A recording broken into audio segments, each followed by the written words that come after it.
nyo nasabi yun, sir, madiin po yung inyong mga pahayag. Taksil, in other words. Bakit nyo nasabi yun, attorney? Traidor ng tiwala ng taong bayan. Sabi, traidor, taksil. Yun. Sige, sir. Dahil yun ang grounds natin para i-impeach ang mga taong ito. Sa ating konstitusyon, isang paraan lamang para mapanagot ang mga commissioner sa kanilang mga katiwalian. At yan ay through impeachment. So anong grounds ang pwede natin gawin para ma-impeach sila? Betrayal of public trust. Sa Tagalog, pagtatraidor ng tiwala ng taong bayan. Paano nila trinaidor ang tiwala ng taong bayan? Dalawang paraan.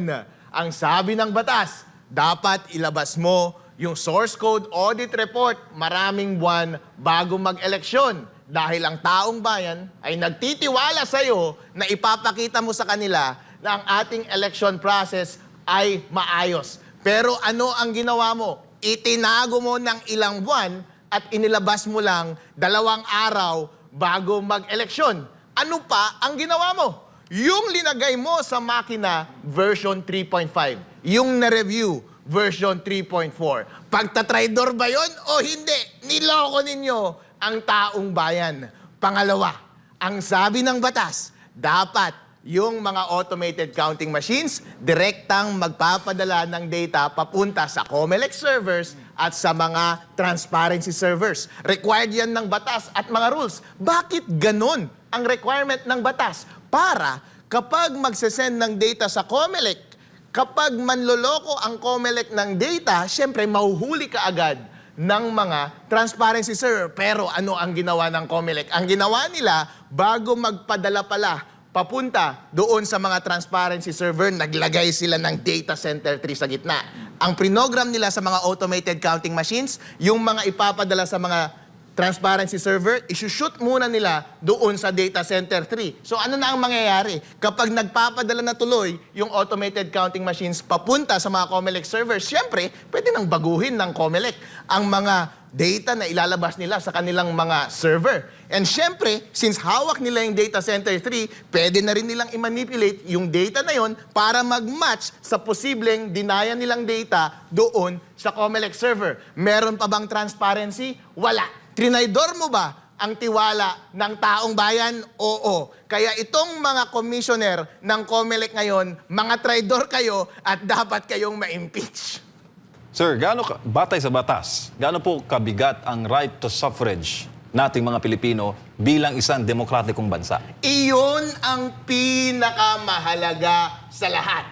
Pinakamakapangyarihan kahit na sino mang appointed na civil servant sa ating bansa. Tandaan po natin, once every 3 years lang tayong nagluluklok ng ating mga national officials, elective officials sa ating bansa. Ito lang yung panahon na naririnig ang boses ng tao ng direkta. Yun nga ang direct translation ng democracy. Ngayon lang natin na-exercise. Yun ang pinakamalakas na kapangyarihan. Yun pa ang binuwag ng mga commissioner ng COMELEC. Nagmamagaling sila, mas magaling pa sila sa taong bayan. Akala nila sila ang Diyos ng Pilipinas. Sir, nakakarating po ba sa inyo yung panawagan ng taong bayan ng manual recount? At ano po ang epekto niyan kapag iyan ay pagbigyan mismo ng Commission on Elections? Dahil mula Luzon, Visayas, Mindanao, marami nagko-comment lalo na overseas Filipino workers.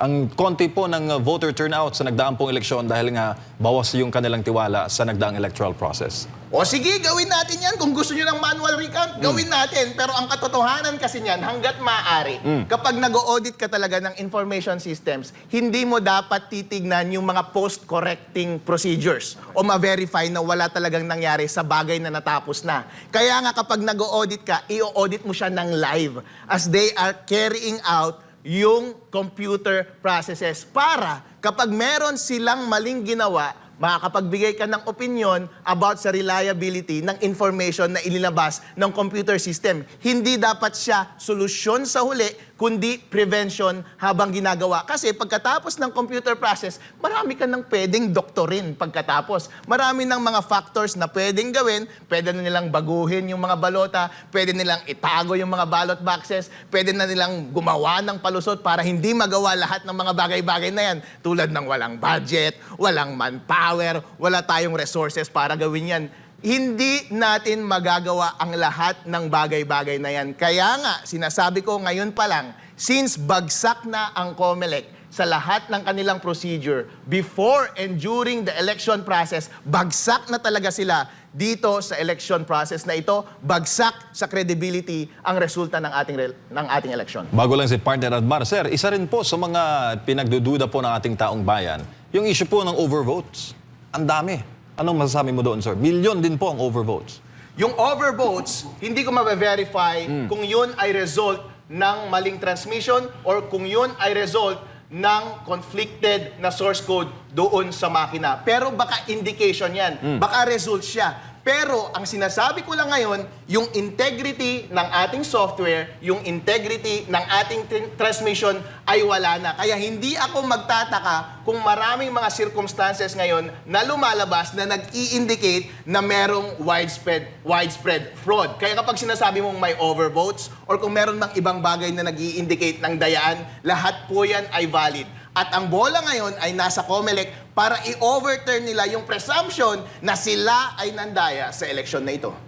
Attorney, balikan ko lang yung sinasabi niyo pong Data Center 3 na wala pala sa COMELEC Resolution 10098 or yung operation procedure.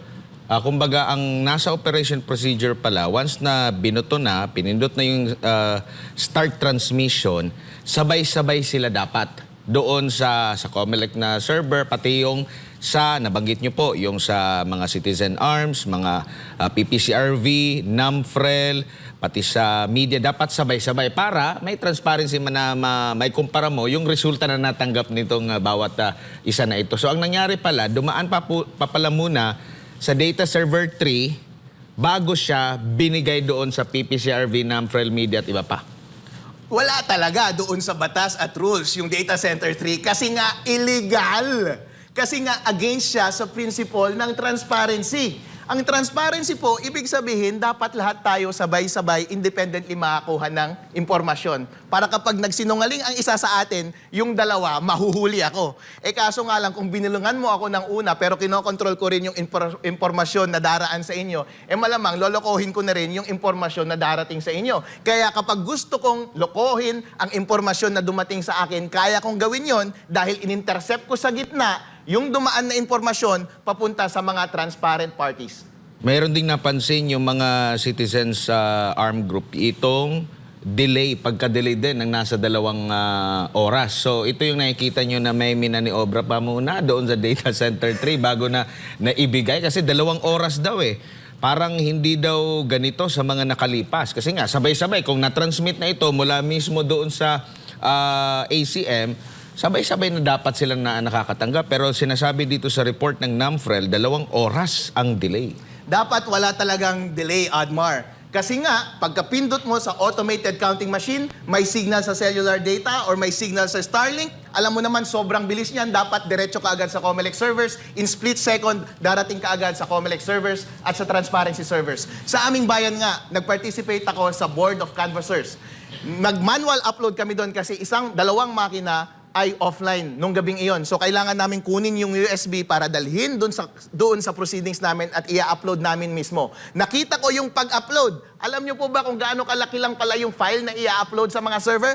76 kilobytes. Napakaliit. Itanong po ninyo, gaano kabilis ang average mobile data sa Pilipinas? 35 megabytes per second. So gaano kabilis dapat yung transmission? Less than 1 second. Pero gaano katagal nag-transmit yung manual transmission na yon? Umabot ng minuto. Gaano katagal nag-transmit yung mga papunta sa mga transparency server? Umabot ng ilang oras. Attorney Harold Respicio, meron bang maling nangyari? Posibleng merong may maling nangyari. Bakit? Dahil hindi yan problema ng laptop. Hindi yan problema ng automated counting machine, hindi yan problema ng cable, hindi yan problema ng mga processing ng mga servers, hindi yan problema ng storage capacity ng mga servers dahil ang mga ginagamit nating teknolohiya ngayon pang 2025 na, hindi pang 1980s, hindi pang 1990s, kayang-kaya nila ang 76 kilobyte na traffic at storage. Ang tanging explanation lang yan ay merong ginagawang active manipulation sa gitna